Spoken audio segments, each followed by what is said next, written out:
Hadirnya digitalisasi dalam dunia pendidikan membawa dampak positif bagi peserta didik. Ya, digitalisasi menjadikan kegiatan belajar lebih menarik, fleksibel, kreatif, dan efisien. SMA Negeri 1 Langsa merupakan salah satu sekolah yang telah memanfaatkan perkembangan teknologi informasi dan komunikasi untuk mempermudah proses belajar mengajar. Beberapa aspek digitalisasi yang diterapkan diantaranya ujian online dan platform e-learning, di mana guru akan lebih cepat menghitung nilai yang didapat siswa dan siswa lebih mudah mengakses materi yang dibutuhkan untuk pembelajaran. Kepala SMA Negeri 1 Langsa Mukhtar Janan menyebutkan sejak 2 tahun terakhir, sekolah yang dipimpinnya telah menerapkan kurikulum Merdeka Belajar dari sebelumnya kurikulum 2013, di mana dalam kurikulum Merdeka Belajar ini, guru dituntut untuk melaksanakan pembelajaran secara digital. Hal ini juga bertujuan untuk penguatan peran kurikulum dalam proses transformasi pendidikan di era saat ini dan masa yang akan datang. Ya, 2 tahun yang lalu, 2022, memang kita sudah menerapkan kurikulum Merdeka.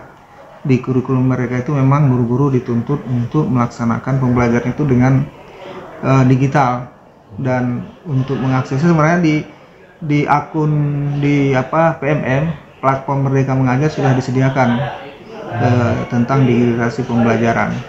Untuk ujian pun sudah sistem digital menggunakan Android. Jadi kita dengan sistem digital ini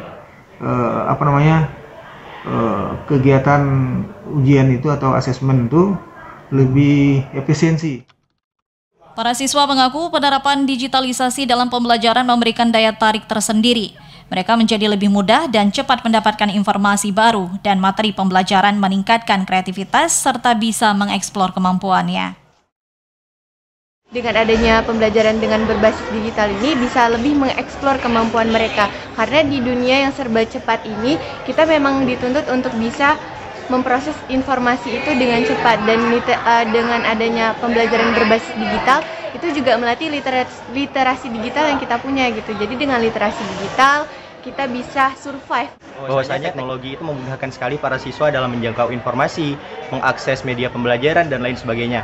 Dan juga di sekolah kami ini yang namanya teknologi digital itu dimanfaatkan untuk proyek-proyek seperti membuat video ataupun membuat berbagai macam hal yang lain yang membutuhkan teknologi. Selain itu juga dengan adanya media digital ini, kita sebagai siswa itu dituntut harus bisa memanfaatkan dengan baik, seperti melatih skill kita untuk mengedit, melatih skill kita untuk take video dan lain sebagainya.